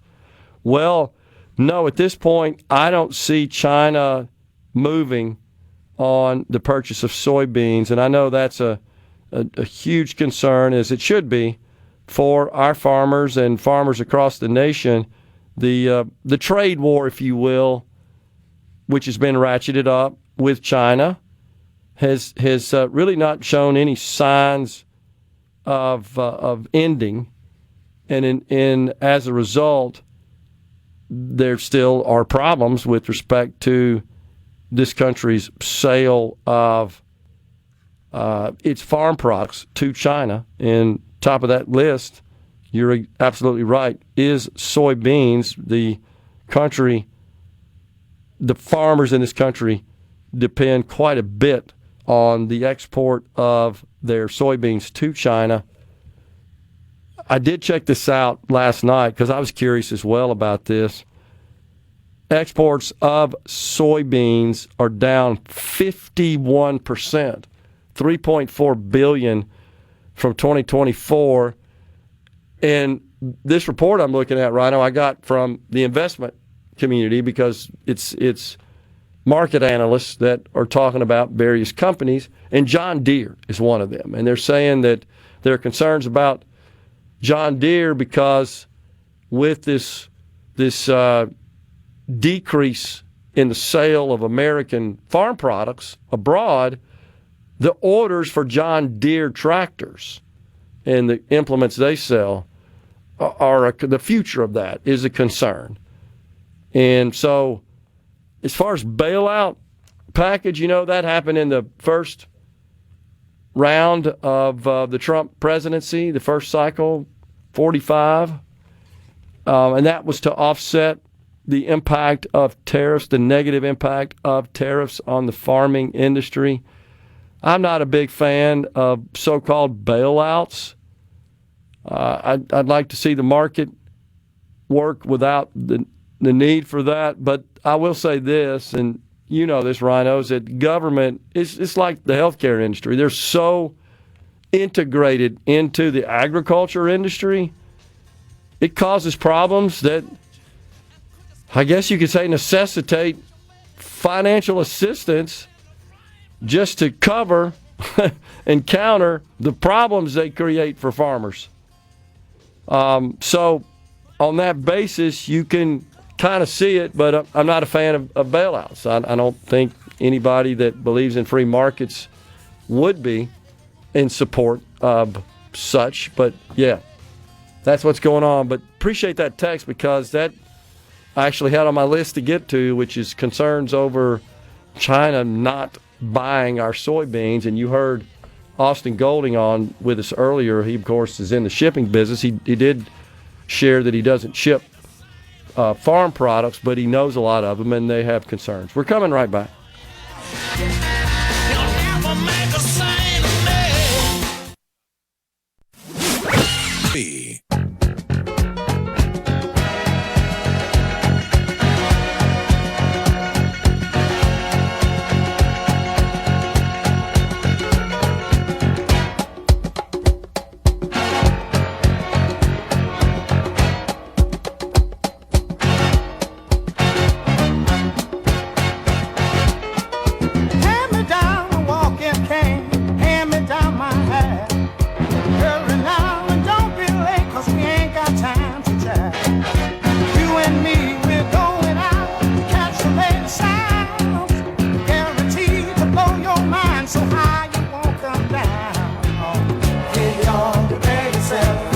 Blake at the Delta says, agree 100%, Gerard. Not a fan of a bailout. Feels like socialism. Let the market dictate the prices.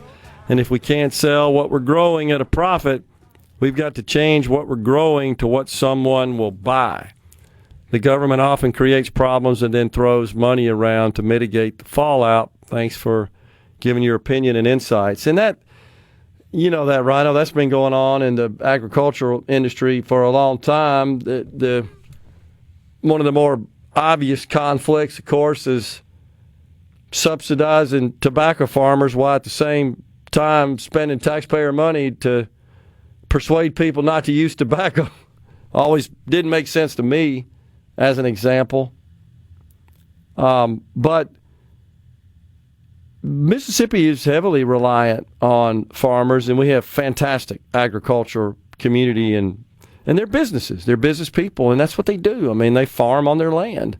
They produce products that the land allows them to do. And I'll point out again, the American farmer in particular has just become incredibly efficient. And it's a function of all the sophisticated, powerful technology that's been invented through the years. Various farm and crop protection products, all the implements and machines and instruments and systems they use to manage a farm. And as a result, yields have improved to the point where there's not enough demand, and that drives the price down. And that's what Austin was talking about earlier, Austin Golding. Just in his conversations with farmers, he's, of course, over in Vicksburg and at the end of the Delta there. So that's what's been happening in this country. And so this reference pricing is what it's called. It's been in place for a long time, and it basically, when farmers sell their product, if they don't achieve a certain price point, the government will, in fact, make that up. And often that's necessary just so they can survive and keep growing stuff for us.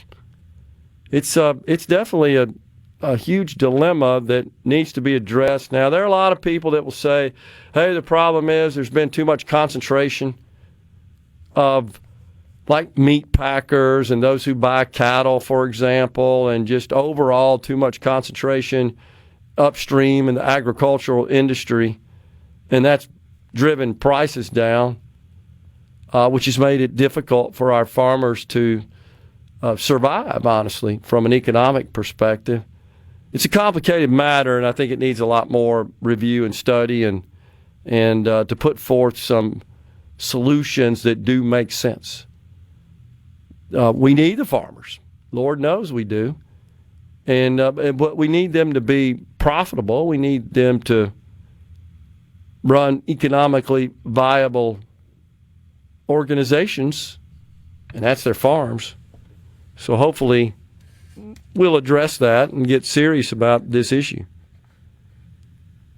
With, aid package is an absolute necessity in agriculture. This is on the C Spire text line. As much as us farmers hate taking money from the government has overinflated the ag sector with past subsidies and are the main reason we are in the situation we're in. That's BB in the Delta. And I thank you, BB, because I believe, Rhino, that's what I was saying earlier in the last segment, that it's the government's interference in that market which has got it all messed up.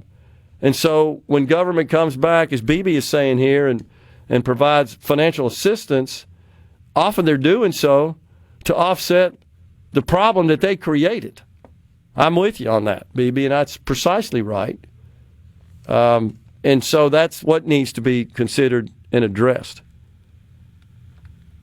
Let's see. Also, something that's going on in this country that has certainly got my attention is the casual way, Rhino, in which we throw around the terms fascism and Nazi and Nazism.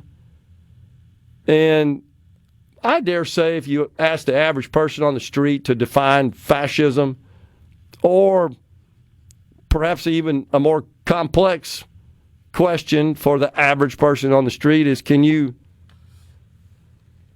articulate the distinctions between those two systems, political systems, if you will? And then there's folks on the left that want you to understand that Nazism is a far right ideology. And of course, they equate that to what we believe in this country as being the principles of conservatism. And there's nothing about Nazism that even comes close to aligning with the principles of conservatism at all. It's nobody that I'm aware of that would hold themselves as a conservative believes in authoritarian policies, a dictatorial leader, force, suppression. Nobody believes that. Now, it is true that it's not, Nazism is not economically the way communism is, and that it doesn't really forbid private property rights. But it does, in fact, both fascism and Nazism, I mean, at their core, and the primary tenet is that everything's got to be done for the state. The main difference between fascism and Nazism, and I'll ask you to help me out here, is that Nazism, which of course came about for the most part under Adolf Hitler and the Nazis, World War II, said, yeah, we also want this sort of pure race society the way we see fit. I mean, that was a key tenet, was it not, of Nazism, is we just got to kill everybody that doesn't meet that criteria. Yeah, I think the fancy way of saying that is, do you have specific socio-cultural norms enforced by the government? Okay. So that's government literally executing people to achieve its goal of this pure, in this case, the Aryan society, right? And that, whereas fascism views individual liberties as a decadence. Yeah, because everything was supposed to be for the state. That's different than communism, where, yeah, you work, you just don't own anything, and socialism, where we tell you who's going to build what, buy what, at what price, how much, and all that sort of stuff, the so-called central planning. So there's some nuances in those distinctions of those systems, and there are many other aspects of it as well. I'm just hitting the very high level. But it's really shameful on the part of the left in this country to try to promote this narrative that all you people on the right, you're just Nazis, right? Because Nazi, in historical terms, is considered a far-right ideology. And I'm not even sure what was right and what was left back then. And that's evolved significantly since then, is it not? I mean, significantly since then. I think, generally speaking, Marxism is considered left. Nazism is considered right. They're both bad, and neither come close to alignment with American conservatism. And that starts with, by the way, number one, that we believe rights come from our creators. It's crazy to me we have to remind people of that. And yesterday we failed to note it, but it was Constitution Day. And I thought about that last night, that what makes this country different than all the others is this belief in a creed. And that creed says our rights come from our Creator. And I'm not sure that this country would have been formed and would have been formed based on that belief were it not for what happened in England, where they were basically saying, no, we give you your rights, or lack thereof. Your rights flow from the crown. The crown, right. And so our founders came over here, as young as they were and brilliant, and said, no, we think that all men are created equal in the eyes of God, our Creator. And we believe that we had a God. We have a God that is our Creator, and He confers our rights. The purpose of government, which is of humans, flawed humans, mortals, is to protect those rights that come from God. It's fair to say, I think, Rhino, in this country, the left doesn't believe that. They don't believe in that founding concept of this country that makes it different than all the others on the planet, also makes it the most free and the most prosperous. They fail to acknowledge that. And they use that freedom and prosperity to promote that message. That's the irony of the whole deal. Final segment on the other side of this break.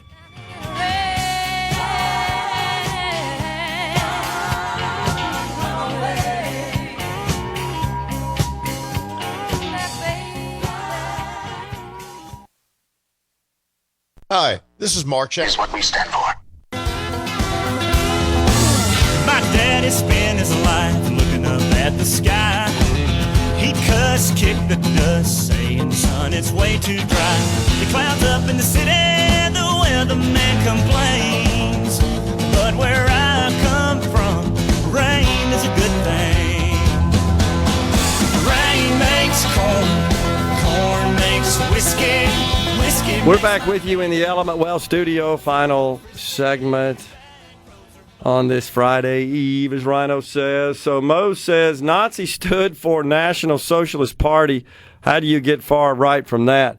It's because that's the way it's described in all the history books, and for the most part is a far right ideology. I don't know, and that's why I'm saying I think right and left. Dig down into right and left as far as political terms.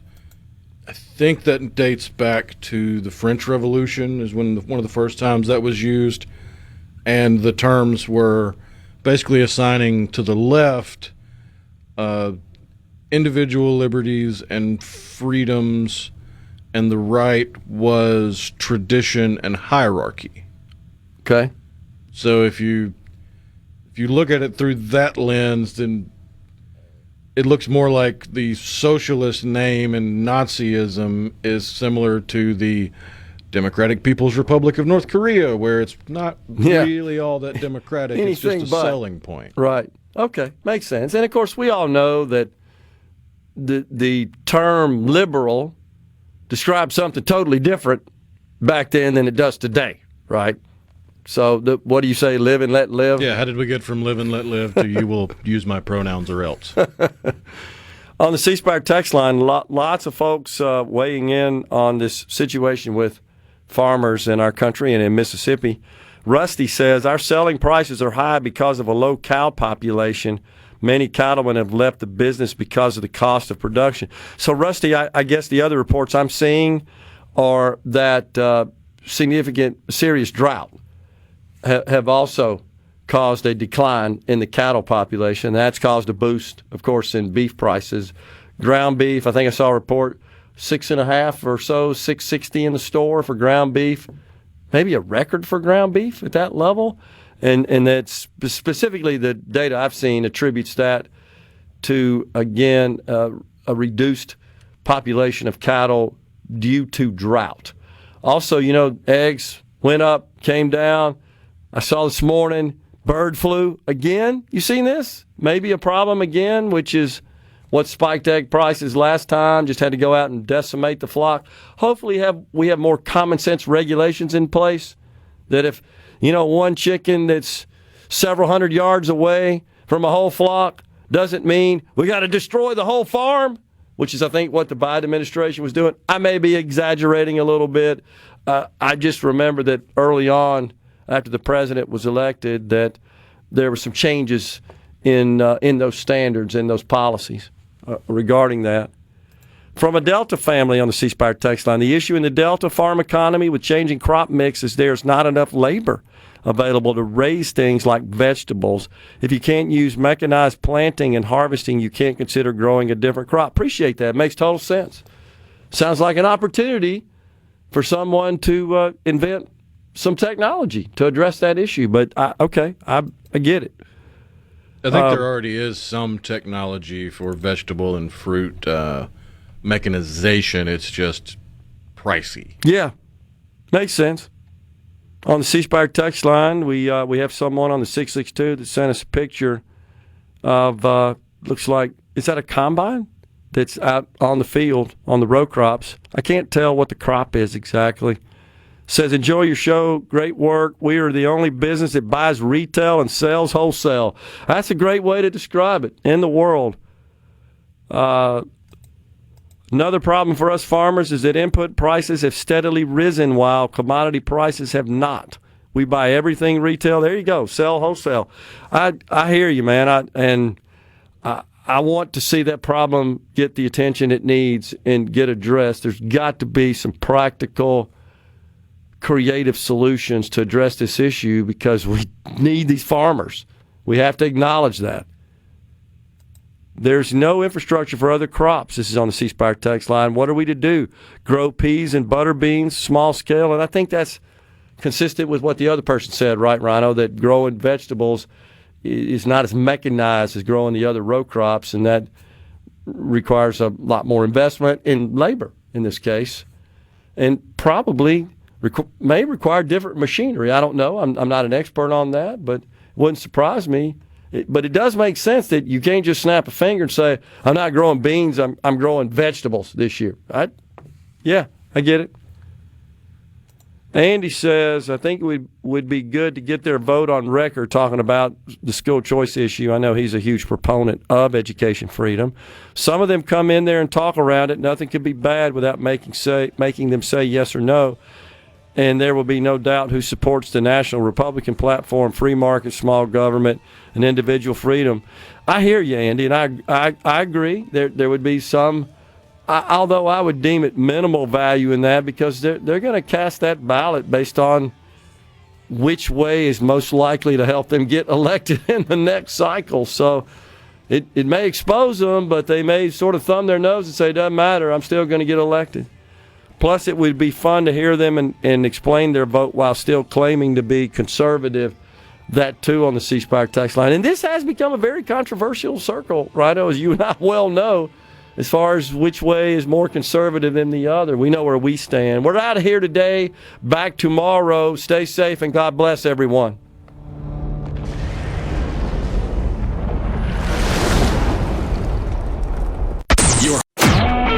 A SuperTalk Mississippi media production.